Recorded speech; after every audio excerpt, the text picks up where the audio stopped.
College has no shortage of stars, ranging from Flau'jae Johnson, Juju Watkins, Hannah Hidalgo, Paige, and many other people. But there are also a lot of players who are very talented, but don't get as much attention. There's basically two big criteria I have for this list. The first is players who have been really good college players, but get little coverage in the media. The second type of players are people that I think need a lot more consideration in the WNBA draft. And in some cases, the player fits both of these things. This list was extremely hard to condense to only 10 players, as there is no shortage of players that could be considered underrated.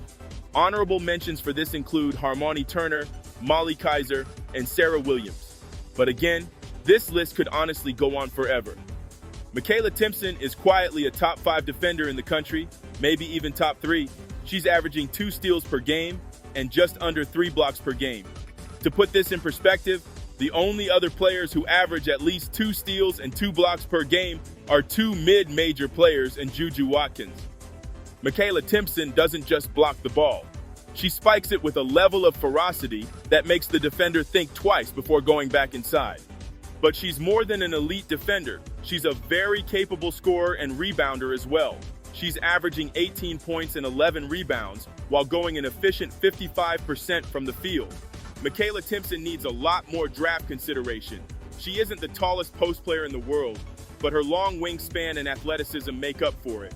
Realistically, she's not going to be able to be a center in the WNBA, but her mobility is definitely good enough to put at the 4 position.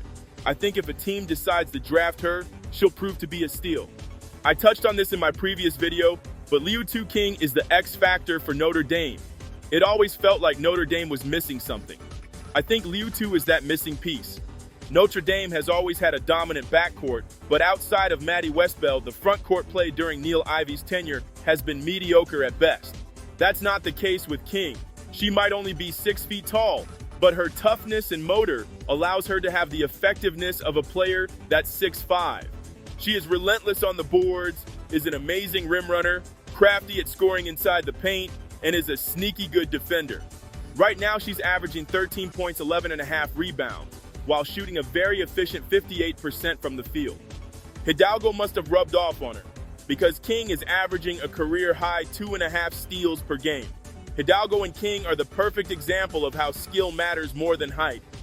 Iowa fans are very familiar with Lauren Jensen. She transferred out of Iowa her freshman year because of lack of playing time, then upsets them in their home court in the second round of the tournament. This is literally the worst-case scenario if you have a player transfer out of your program. Ironically, she would be the perfect player to pair along with Lucy Olsen right now. She has faded out of the spotlight since then, but she's still been very effective for Creighton. She's averaging a career-high 18 points, 4 rebounds, and 4 assists. She's had several 20-point games and even a couple of 30-point game performances against Power 5 opponents, so it's not a case of where she's just putting up good numbers because she's at a mid-major. She's an absolute sniper from 3-point range and has sneaky good driving and rim running abilities. UCLA clearly wasn't happy about getting torched by Jensen in the tournament last year because they held her to only 4 points in their rematch. But that bad game doesn't change my opinions about her. She is still one of the best shooters in the country and has proven to be an effective collegiate point guard. Before her shooting slump in the last 2 games, she was shooting a ridiculous 50-40-90 split. Right now, her shooting splits dropped to 46% from the field and 40% from 3 and 89% from the free throw line, which is still very good. There's no shortage of players from the class of 2023 who are having breakout seasons, and Nunu Agara is one of those players. I don't know how Stanford does it, but they figured out the secret formula to developing post players. Nunu Agara's story is very similar to Kiki Irifen's. Nunu barely played last year, but essentially tripled her stats this year. She's averaging 17 points, 7 rebounds on 52% shooting. She's even shot the occasional 3 as she's 8 for 20 behind the arc this year. Considering Nunu was only the 39th ranked recruit in her class, that just goes to show how good Stanford's post-player development is. Her best game so far was against LSU. She scored 29 points on only 16 shots and secured 13 rebounds against them. Anytime you can outplay a player like Anissa Morrow in a head-to-head, you're the real deal. Stanford has struggled a lot this season with the retirement of Tara Vanderveer, but without Nunu, they would look a lot worse.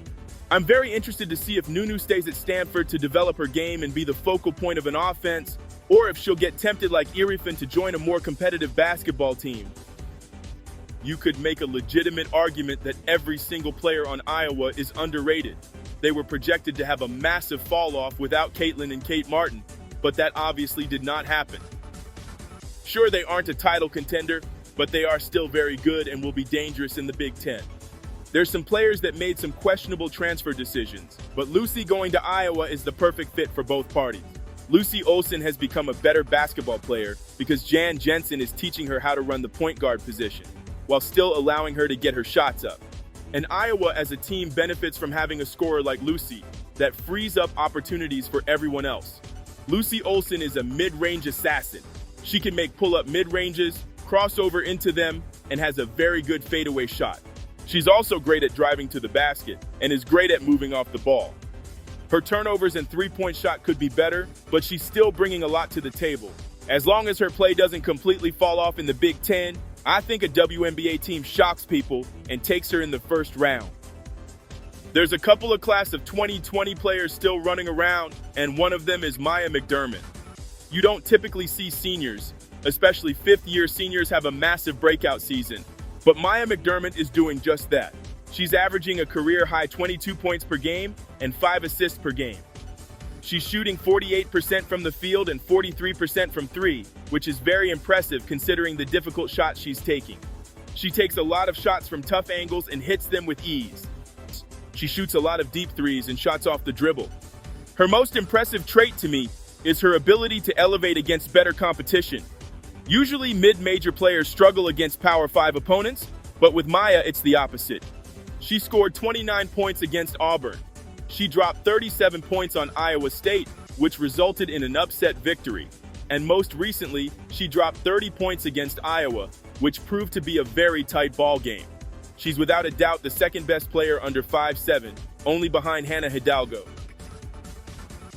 If there was a reward for most improved player, I think Khamil Pierre would run away with it. It's normal for a sophomore to have a massive jump from their freshman year, but this is different. She's averaging 9 more minutes this year compared to her freshman year, and that was enough to essentially double her points and rebounds per game. She's averaging 22 points per game, and there's only one game this season where she has shot under 50% from the field. She's just as effective on the defensive side of the ball, which is evidenced by her 4 steals per game. The craziest thing she's done this season is outscore the entire Evansville team. She had 42 points while their team only scored 40 total. She doesn't have the flashiest or most complex game in the world, but it works beautifully. If she keeps playing like this, she will be in the conversation for SEC Player of the Year. Flau'jae is in the lead for that award right now, but if Pierre can prove she can do this against the high-level SEC teams, it becomes a much tougher conversation. Destiny Adams barely got any playing time her freshman and sophomore season at North Carolina, so she transferred back to her home state, and it was clearly the right decision. During her junior year, she had a breakout season at Rutgers where she became an All-Big Ten second-team player.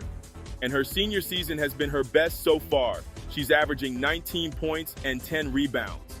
The way she's playing right now, she'll very easily be All-Big Ten first team. Destiny has one of the highest motors out of any player in college basketball. She's relentless on the glass and is a very good defender. She's great at drawing fouls both on offense and defense. On top of all that, she has a good mid-range jump shot. She constantly gets sent to the free throw line and is great at drawing charges as well. She's put up several 20 and 10 performances throughout her career. Her most notable game is when she had 31 points and 24 rebounds against Minnesota in the Big Ten tournament. Her style of play is very similar to Angel Reese, and I think she's someone that will benefit a lot from Angel Reese having a successful WNBA season. This is a player that I could see going in the middle to early second round in the draft. And if she's able to play well against the top Big Ten teams like UCLA and USC, her stock will rise even higher than that. Talaysia Cooper was the 18th ranked recruit in the 2022 recruiting class, but she barely got any playing time during her first year at South Carolina. Then she had to redshirt because of how late she transferred last season. Because of this, she flew off the radar, but she is back and better than ever. She isn't just playing well. She looks like an All-American caliber player. She's averaging 19 points and just under 6 rebounds and 4 assists per game with only an average of 22 minutes per game. And she's shooting an efficient 53% from the field and 36% from three. But it's not even just the stats. From an eye test, you can tell she's something special. There's not many people that can move as smoothly and quickly as she can. Her combination of athleticism, ball handling, and shooting make her nearly unguardable. Kim Caldwell deserves a lot of credit for her creative and innovative system that has proven to work, but I do not believe they would be nearly as dangerous as they are without Talaysia Cooper. I'm not gonna lie, Tanya Latson is the entire reason I'm making this video. She's the Paolo Banchero of women's college basketball. She's clearly one of the best players in the country, but because Florida State isn't winning enough games, she doesn't get as much notoriety. She's most likely going to be a top 3 pick in next year's draft, but isn't getting the coverage of a typical future lottery pick. She broke the ACC freshman scoring record in her first season and led the entire conference in points per game that same year. Latson had to play with a knee brace her entire sophomore season and still put up a 24-4 stat line.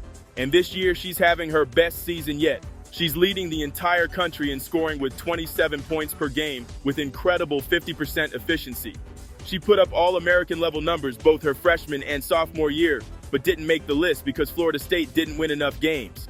It's going to be very interesting to see what the All-American committee does. The numbers she's putting up are too big to ignore, even if Florida State struggles to stay ranked again. But the real reason I have her as the most underrated player has nothing to do with the lack of media attention or even awards. It's the fact not even the community at Florida State seems to care. One of the most exciting games last year was when Hannah Hidalgo and Latson dueled it out in a double overtime game, where both teams almost scored 100 points, but almost no one saw it. Engagement on their social media is very poor, and the fan attendance is even worse. Having a player as good as Tanya Latson and only averaging 2,000 fans during home games is borderline outrageous. To put in perspective of how bad this is, the Purdue Boilermakers, who have no shot of making the NCAA tournament, are averaging at least 4,000 fans in attendance. Latson is better than me, because I would have got up out of there if I was hooping like that, and people still refuse to show up. But regardless, she is an incredible basketball player, and I can't wait to watch more of her this season. That's it for this video. Were there any players on this list that you didn't know much about? What are some players you believe are underrated? I'd love to hear your thoughts. As always, thanks for watching.